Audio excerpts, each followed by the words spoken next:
الحمد للہ رب العالمین والصلاة والسلام علی رسول الکریم اما بعد فاعوذ باللہ من الشیطان الرجیم بسم اللہ الرحمن الرحیم عزیزان گرامی قدر السلام علیکم ورحمۃ اللہ وبرکاتہ۔ جزیہ کے بارے گفتگو چل رہی تھی جو مملکت اسلامیہ میں کفار پر لگایا جاتا ہے سالانہ ٹیکس، جو امیر ترین بندوں پہ سالانہ 48 درہم ہے اور درمیانہ طبقہ کے لیے 24 درہم ہے، اور جو غریب بندے ہیں ان پہ 12 درہم سالانہ ہے۔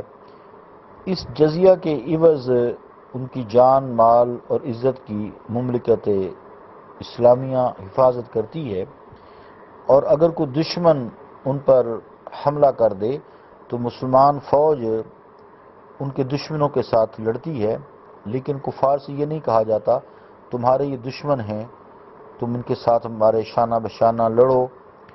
اور اگر ان سے جزیہ واپس کر دیا جاتا ہے، پھر ان کو ایسے حالات پیدا ہوتے ہیں تو پھر جو ہے ان کی ذمہ داری اٹھ جاتی ہے، ان کو جزیہ بھی واپس کیا گیا ہے۔ اس طرح کے واقعات میں نے کل بھی بیان کیا تھا۔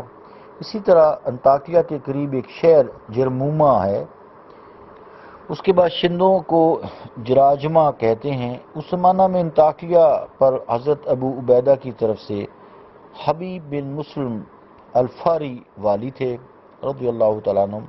جراجمہ نے ان سے صلح کی درخواست پیش کی، اس شرط پر کہ وہ دشمن کے مقابلہ میں مسلمانوں سے مل کر اس کا مقابلہ کریں گے، جاسوسی کی بھی خدمات انجام دیں گے، اس شرط پر ان سے جزیہ نہ لیا جائے۔ ٹھیک ہے نا، جب لڑیں گے تو پھر جزیہ کیسا؟ جب ان کے فوج کے کام کریں گے تو جاسوسی کریں گے تو جزیہ نہیں ہے۔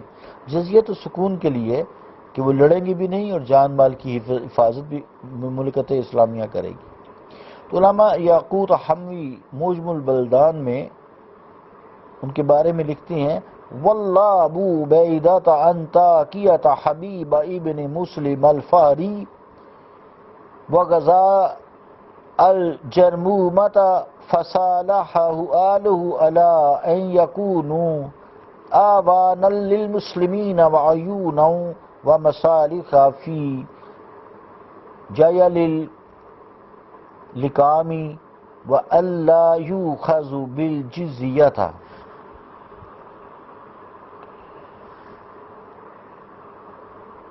موجم البلدان جلد 2 صفحہ 123۔ ترجمہ کیا؟ حضرت ابو عبیدہ رضی اللہ تعالیٰ عنہ نے حبیب بن مسلمہ الفاری کو انطاکیہ کا والی بنایا۔ انہوں نے جرجومہ پر حملہ کیا۔ ان لوگوں نے ان شرائط پر ان سے صلح کی کہ دشمن کے مقابلہ میں وہ مسلمانوں کے مددگار ہوں گے، دشمن کی جاسوسی کریں گے، بشرطے کہ ان سے جزیہ وصول نہ کیا جائے۔ چنانچہ آپ نے ان شرائط پر ان کے ساتھ صلح کر لی اور ان سے جزیہ ساقط کر دیا گیا۔ عتبہ بن فرقد جو حضرت فاروق اعظم رضی اللہ تعالیٰ عنہ کے جرنیل تھے، انہوں نے آذربائیجان کے باشندوں کے ساتھ اس معاہدہ پر صلح کی۔ معاہدہ کیا تھا؟ بسم اللہ الرحمن الرحیم، ھذا ما آتا عتبہ ابن فرقد عامل عمر بن خطاب امیر المؤمنین آذربائیجان صالحہ وجبلہا وحواشیہا وآلہا ملالہا کلہم الامانہ علی انفسہم واموالہم وشرائعہم علی ان یؤدوا الجزیۃ علی قدر طاقتہم ومن حشر منہم سنۃ وضع عنہ جزاء تلک السنہ۔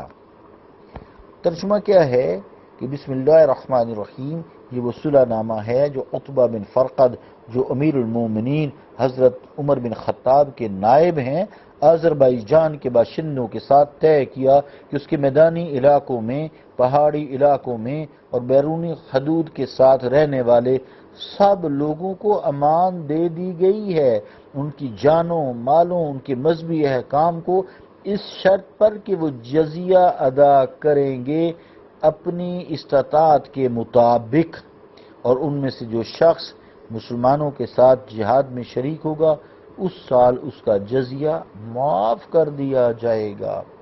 عزیزان گرامی قدر، یہ ہے وہ اسلام کی تعلیم جس نے غیروں کو بھی تحفظ دیا ہے، ان کی جان مال عزت کو تحفظ دیا ہے۔ جب غیروں کو دیا تو اپنی کیا ہی بات ہے پھر۔ بہرحال آئیے اب دیکھتے ہیں کہ موجودہ دور میں جزیہ کی حیثیت کیا ہے۔ جزیہ کو میں نے کافی ڈیٹیل سے بیان کیا ہے اور اس امر کی وضاحت بھی ہو گئی ہے کہ اگر اہل ذمہ یعنی کفار جو مملکت اسلامیہ میں رہتے ہیں اپنے اپنے اسلامی ملکوں کے دفاع کے لیے رضا کے ساتھ، مرضی کے ساتھ اور رغبت شوق کے ساتھ تیار ہو جائیں تو ان سے جزیہ از خود ساقط ہو جائے گا، وہ اس سال جزیہ نہیں دیں گے۔ اگر وہ اس بات پر تیار نہ ہوں تو بحیثیت اس مملکت کے شہری ان پر لازم ہے کہ وہ مملکت کے دفاعی اخراجات میں حصہ ڈالے، اور یہی جزیہ ہے۔ یعنی یہ وہ بات جو ہے دفاع پہ خرچ ہوگی ان کے جزیہ سے، بیت المال کا حصہ ہوگا، جس میں فوج کے لیے جو تنخواہیں ہیں یا جو بھی ان کا اخراجات ہے، اسلحہ پر، جہازوں پر، یا جو بھی اس مروجہ اخراجات ہیں ان کے لیے جزیہ ہوگا۔ لیکن اگر وہ اس بات پر تیار نہ ہوں اور صرف جزیہ کے لفظ سے الرجک ہوں تو اس کا کوئی اور نام بھی رکھا جا سکتا ہے، جس طرح بنو تغلب سے جو جزیہ وصول کیا جاتا تھا اس کو صدقہ کہا جاتا تھا۔ جزیہ وصول کرنے میں نرمی چاہیے۔ جزیہ اور خراج کی وصولی کے لیے جو اہل کفار ہیں، جو مملکت اسلامیہ میں رہائش پذیر ہیں، ان پر عزیزان گرامی قدر تشدد کرنا منع ہے، دین اسلام میں منع ہے۔ سیدنا علی کرم اللہ وجہہ نے اپنے ایک عامل کو بھیجتے ہوئے فرمایا، عامل ہوتا ہے وہ جو ٹیکس اکٹھا کرتا ہے، جیسے زکوٰۃ ہے، اسلامک ٹیکس ہے نا، اس طرح جزیہ ہے، قربانی کی کھالیں ہیں، یہ بیت المال کا حصہ ہوتا ہے نا۔ اب تو بیچ میں سے لوگ چیلوں کی طرح اچک لیتے ہیں، جیسے چیل نہیں بوٹی اچک لیتی، پر اللہ میں معاف فرمائے، تو یہ بیت المال کا حصہ ہے۔ زکوٰۃ، صدقہ، خیرات، قربانی کی کھال، صدقہ فطر، یہ بیت المال میں جمع ہوتا ہے ملک کے۔ اب پھر جو اس کے کارساز ہیں، حکمران ہیں، یہ ان کی مرضی ہے کیسے خرچ کرتے ہیں، اللہ جانے اور وہ جانے۔ بہرحال ان کے جاڑے، گرمی کے کپڑے، ان کے کھانے کا سامان، ان کے جانور جن سے وہ کھیتی باڑی کرتے ہیں، خراج وصول کرنے کی خاطر ہرگز نہ لیں۔ نہ کسی کو درم وصول کرنے کے لیے کوڑے مارنا ہے، اسلام میں سختی نہیں ہے نا، نہ کسی کو کھڑا رکھنے کی سزا دینا ہے۔ یعنی کفار پہ یہ ایسی سختی نہیں ہے کہ وہ جزیہ نہیں دے رہے، نرمی کا حکم ہے، نرمی کا حکم ہے۔ نہ خراج کے عوض کسی چیز کا نیلام کرنا ہے کہ اب وہ خراج نہیں دے رہے، فصل اگا رہے ہیں، باغ اگا رہے ہیں، تو اب وہ کیا کریں، اس کی چیزیں نیلام کرنا شروع کر دیں۔ یہ تو اسلام نے اس کو ظلم کہا ہے کفار پہ۔ کیا دین ہے جس نے کفار کو بھی اتنے حقوق ادا کیے ہیں۔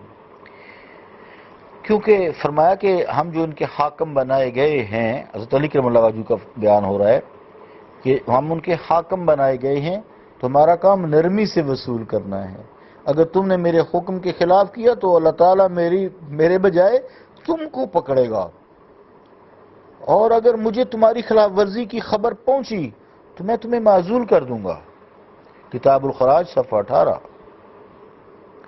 حضرت فاروق اعظم رضی اللہ تعالیٰ عنہ نے شام کے فاتح اور گورنر حضرت ابو عبیدہ کو جو فرمان لکھا اس میں ایک حکم یہ بھی تھا، وَامْنَعِ الْمُسْلِمِينَ مِنْ ظُلْمِهِمْ وَالْإِضْرَارِ بِهِمْ وَأَكْلِ أَمْوَالِهِمْ إِلَّا بِحِلِّهَا۔